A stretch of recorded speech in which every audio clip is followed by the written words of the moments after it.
Eh bien bonjour à toi mon ami, j'espère que tu vas bien, moi ça super. Aujourd'hui on va voir comment suivre n'importe quelle transaction au niveau de la crypto-monnaie. Il est important de comprendre les scans de blockchain, ils peuvent être utiles lors des transactions et m'ont déjà permis de retrouver de la crypto-monnaie. Car à mes débuts, je ne savais pas que tout était répertorié sur des scans, ce que je vais te présenter aujourd'hui. En fait, j'avais envoyé d'une blockchain différente de l'initiale et c'est pour cela que je ne retrouvais pas ma crypto-monnaie. Et grâce au scan, j'ai pu retrouver la transaction et savoir où était en l'occurrence cette crypto. Pour bien comprendre, il y a des scans sur chaque blockchain. Pour n'importe quelle blockchain, c'est comme un livre de compte, c'est comme ton relevé de compte, tu retrouveras toutes les transactions qui s'effectuent sur ces blockchains. Elles sont l'historique des transactions de chacune d'elles. Les transactions de scan existent parce que l'acheteur a voulu faire une transaction et le mineur répond à cette demande. Directement, j'ai pris pour exemple BSC Scan qui est le scan au niveau de la Binance Smart Chain, celle de Binance. Mais tu retrouves exactement les mêmes scans au niveau de Ethereum pour la blockchain de l'Ether.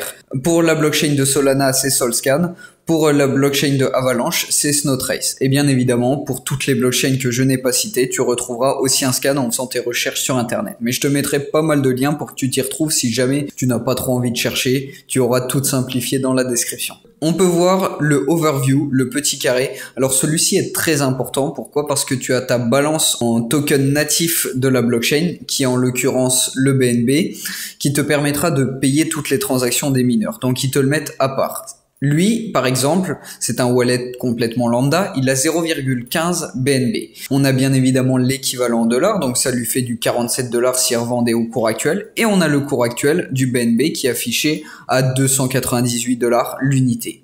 Et ensuite, on a tous ces autres tokens en dehors du BNB. On peut voir que là, par exemple, il détient 611,92 $. Et on a une liste non exhaustive. Petit spoiler d'alerte, si jamais tu n'as effectué aucune transaction et que certaines crypto-monnaies et certains tokens s'affichent dans cette liste, n'essaye pas de les récupérer. Il n'y a pas de bon Samaritain qui s'est levé ce matin et qui s'est dit tiens, si je lui offrais de la crypto-monnaie. Non, il ne faut pas être naïf. S'il y a des crypto-monnaies qui apparaissent comme ceci, c'est simplement pour ficher tes informations, pour prendre tes informations et te voler ta crypto-monnaie. Donc si tu n'es pas à l'origine de ce token, ne fais pas de transaction avec et n'essaye pas de les récupérer, ce n'est pas la peine, tu n'en retireras rien à part justement donner tes informations. Là, on a un petit carré. Ce petit carré est assez sympathique. Pourquoi? Parce que tu as vraiment la vue d'ensemble de ton portefeuille et c'est beaucoup plus intuitif à regarder. Par exemple, là, on a la valeur de son portefeuille en BNB, le total. Et même le BNB est compté dedans, ici. Donc, on a 2,16 BNB en valeur et justement en USD, donc en dollars, il serait à 642 $. Et là, on peut voir bien évidemment la liste et la répartition de son wallet. On peut voir que la plus grosse détention est le Binance Peg et là, il a bel et bien son BNB d'afficher juste ici et la liste non exhaustive des petits tokens qu'il a. Alors oui, ça peut être lié à des NFT, ça peut être lié par exemple à du farming, tu peux avoir des petits tokens grisés comme ceci.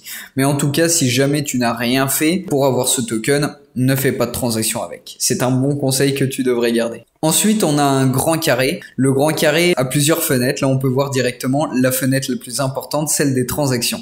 On peut voir le récapitulatif de chaque transaction. Par exemple, on voit qu'il y a 22 secondes, il a fait une transaction de telle adresse à telle adresse. Ça sort de cette adresse et ça va à cette adresse. Et on peut voir aussi les frais de gaz, donc les frais que tu payes au niveau du mineur qui sont juste ici. Ensuite, on a le numéro de bloc, car oui, un bloc de blockchain contient énormément de transactions et du coup, ta transaction se retrouve dans un bloc avec d'autres transactions. Et là, on a carrément le numéro de suivi du bloc. Ici, c'est le numéro de transaction au niveau du hash. C'est le numéro de transaction qui a permis aux mineurs de miner cette transaction et de permettre de voir le jour à cette transaction.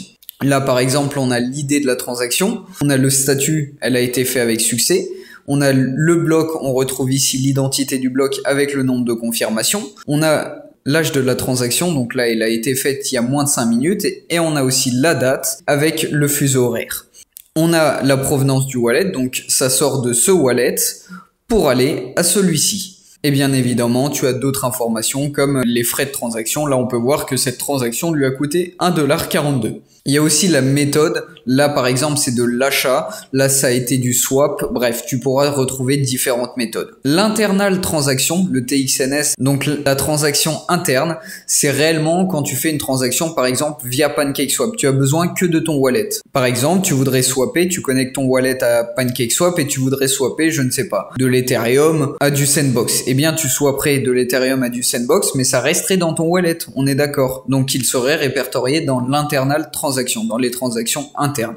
Et ici, tu as tout le suivi des transactions. C'est assez sympathique parce que tu as vraiment l'historique de tout ton wallet et tu peux suivre n'importe quelle transaction, même si elle date de 3 ans, tu pourrais la retrouver quand même grâce au scan des blockchains.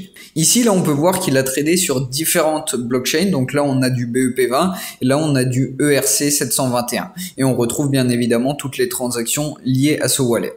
Ensuite, on a l'analystique. Bon, l'analystique, c'est plus pour voir comment se comporte ce wallet. Si par exemple il y avait des transactions tous les jours, eh bien tu verrais des pics tous les jours et tu verrais de combien il s'agit. Voilà, c'est plus des informations détaillées de ton wallet au niveau du graphique. Le BNB balance, comment il varie, les transactions free, ça c'est les frais de transaction que tu payes à chaque fois. Là on peut voir que aujourd'hui il a payé pas mal de frais de transaction. Les BNB transferts, là c'est quand il alimente son compte au niveau du BNB, vu qu'à chaque fois qu'il va devoir faire des transactions, il va devoir payer en BNB. Donc on peut voir l'alimentation du wallet et tous les tokens qui ont été transférés via ce wallet. C'est réellement le condensé d'informations que tu pourrais retrouver au niveau de ton wallet. Et ça serait exactement pareil. Si on prenait n'importe quel wallet au niveau de la blockchain de l'Ethereum sur Etherscan, tu pourrais voir tout ton suivi au niveau du wallet.